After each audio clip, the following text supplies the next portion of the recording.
लालू जी का परिवार ही राजनीतिक बारिश हो सकता है, चाहे अच्छे दिन हो या बुरे दिन हो।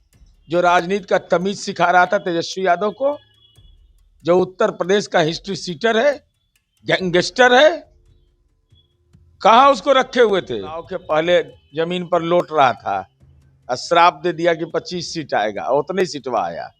एक ईमानदार राजनीतिक कार्यकर्ता का आह लग गया। वो गैंगस्टर कैसे यहाँ था, कौन पनाहगार था, कौन आश्रयदाता था, सबका कलई खोलेंगे, सबका कलई खोलेंगे। आपका ज्ञान चक्षु नहीं खुला था? साक्ष्य दीजिए, चुनाव आयोग को क्यों नहीं जानकारी दिया? ये तो उन उम्मीदवारों के प्रति आपने गुनाह कर दिया। जेडीयू एमएलसी नीरज कुमार हमारे साथ हैं। कल आरजेडी की तरफ समीक्षा बैठक बुलाई गई। तेजस्वी यादव को फिर से विधायक दल के नेता चुना गया है, तो वहां कुमार सर्वजीत चुना जाएंगे, वहां आलोक मेहता जी का जगह है।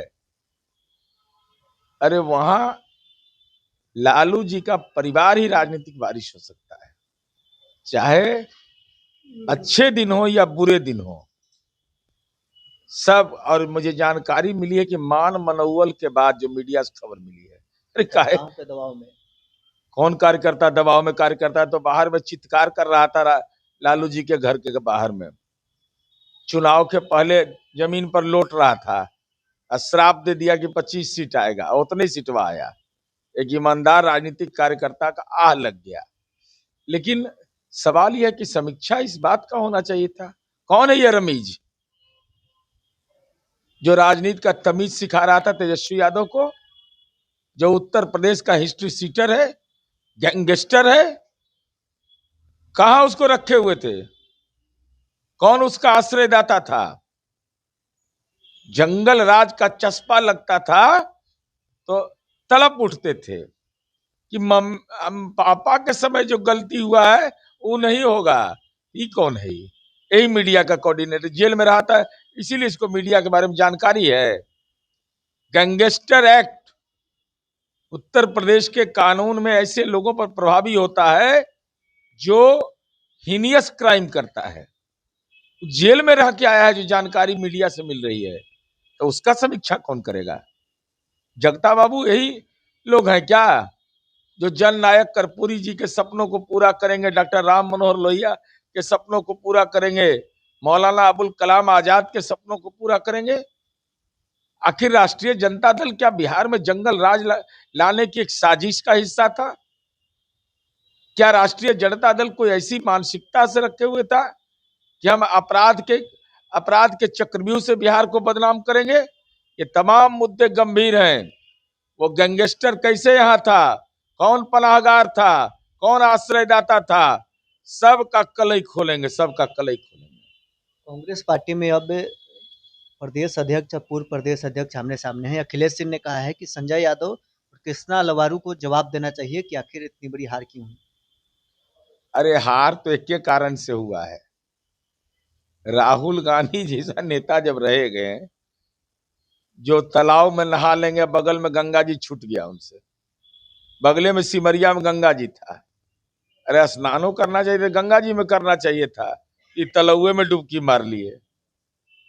हार इसके चलते हुआ है कि राहुल गांधी जी भ्रष्टाचार के सवाल पर विधेयक फाड़े थे पार्लियामेंट में, और वो चल गए सजायाफ्ता के घर पर, और वहां पर गाय या भैंस गिनने लगे। तो जैसा करनी वैसा भोगिए।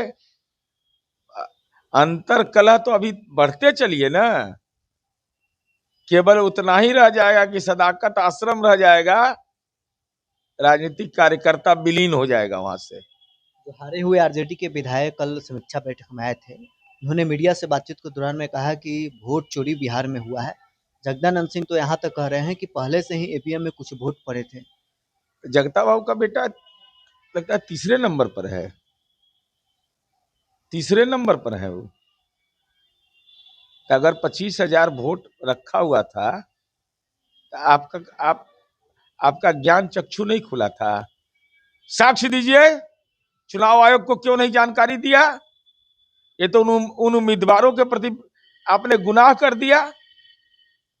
अगर चुनाव संपन्न होने के बाद जगता बाबू यह जानकारी आपको थी कि 25,000 वोट ईवीएम में कैद है और आप प्रतीक्षारत थे कि जब समीक्षा बैठक होगी तब हम बोलेंगे। ये ऐसे आरोप राजनीति के चंडूखाना में लगाया जाता है। अभी नेतृत्वकर्ता बिहार के नालंदा के हैं, जो ज्ञान की भूमि है, तो ज्ञान की भूमि पर अज्ञानता का तांडव नहीं चलना है, हठधर्मिता नहीं।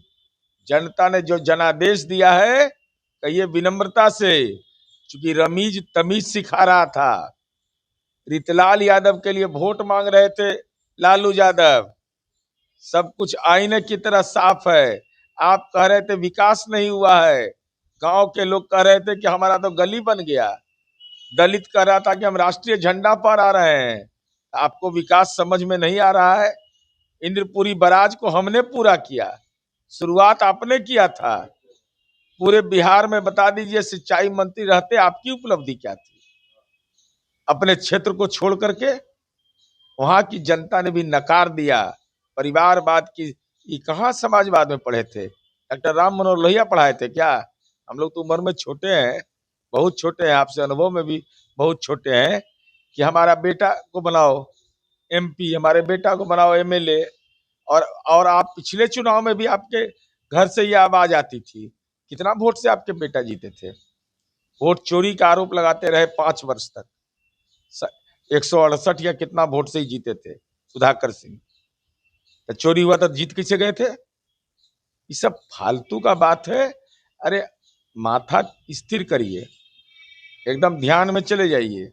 अब ध्यान में जाके देखिए कि डॉक्टर राम मनोहर लोहिया, डॉक्टर भीमराव अंबेडकर के साथ आप लोगों ने क्या राजनीतिक दुर्व्यवहार किया है, उनके कार्यनीति से तब ज्ञान का चक्षु खुलेगा। तो चलिए, जेडीयू एमएल से नीरज कुमार हमारे साथ थे, क्या कुछ इनका कहना था आपने सुना है। बहरहाल इस क्रम में इतना ही, आप बने रहे न्यूज़ फॉर नेशन के साथ।